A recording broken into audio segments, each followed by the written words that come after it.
Buenas tardes, soy Elizabeth Guzmán. A continuación le hablaré un poco acerca de las diversas generaciones de la computadora. Por medio de él trataré de explicar la evolución que ha tenido la computadora desde que comenzó inicialmente desde una pequeña calculadora hasta convertirse en grandes máquinas que hacían grandes funciones, y con el paso del tiempo llegó a evolucionar hasta convertirse en una máquina pequeña y portátil que tiene una gran capacidad.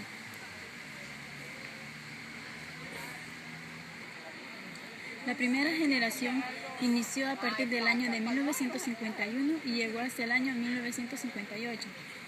Las primeras computadoras utilizaban lo que son tubos al vacío para procesar información.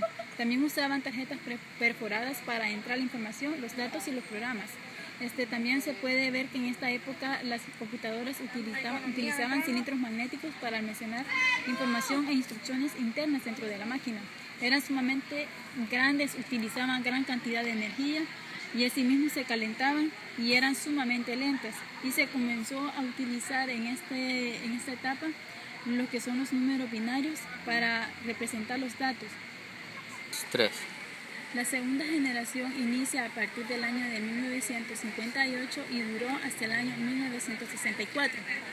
En este periodo fue cuando las computadoras comenzaron a reducir de costo, ya que en la primera generación era demasiado costosas. Aquí era un poco más accesible a lo que es al público, también eran reducidas de tamaño. En esta época estas máquinas comenzaban a utilizar transistores en vez de los tubos al vacío, y los transistores eran más rápidos, más confiables y más pequeños que los transistores. También se desarrollaban nuevos lenguajes de computadora.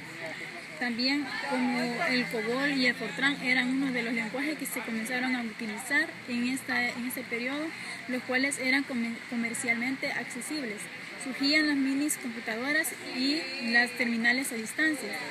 En esta era se pudo ver un gran cambio en lo que es el uso de la computadora, asimismo en su evolución. En la tercera generación inicia en el año de 1964 hasta 1971. Se desarrollaron los circuitos integrados para procesar la información en vez de lo que anteriormente se utilizaba. Se desarrollaron los chips para almacenar información y surge lo que es la multiprogramación. También emerge la industria del software, es decir, que se comenzaba a comercializar y a salir al mercado. También se desarrolló las mini computadoras IBM 360 y asimismo la de DDR-1. Se tornan más ligeras y eficientes, es decir, que incluso podían ser más fáciles de trasladarse de un lugar a otro. Consumían menos electricidad y por lo tanto producían menos calor. La cuarta generación inicia desde el año de 1971 hasta el año de 1983. Fue aquí donde se desarrolló el microprocesador y se colocaron más circuitos dentro de un chip. Cada chip puede hacer las tareas diferentes y se desarrollan las microcomputadoras o PC personales. También se desarrollaron las supercomputadoras. En esta generación comenzaron a hacerse un poco más pequeñas estas máquinas, fueron a convertirse más ligeras y fueron un poco más accesibles aún todavía y bajaron su costo en el mercado. La quinta generación de la computadora inició en el año de 1983 hasta la actualidad. Fue aquí donde surge la PC o la computadora tal y como la conocemos. Disminuyó su tamaño y sus avances eran cada vez mucho más extraordinarios. Su capacidad era mucho más avanzada que las primeras computadoras. Es aquí donde se amplían los conocimientos de la robótica, las redes de comunicación y la inteligencia artificial.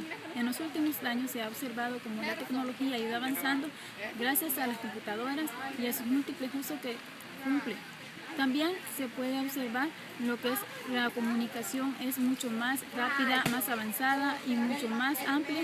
En el campo también científico se han visto muchos avances gracias a la computadora. Asimismo, la robótica ha hecho grandes avances en la industria, la empresa, el hogar y en todo el área educativa. A pesar de los grandes avances que se ha visto en la computadora en los últimos años, aún queda mucho por descubrir.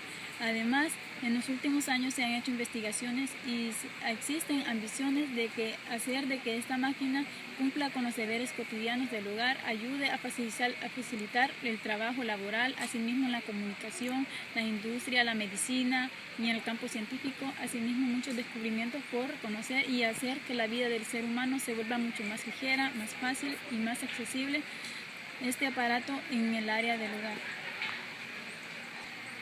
Muchas gracias por su atención prestada.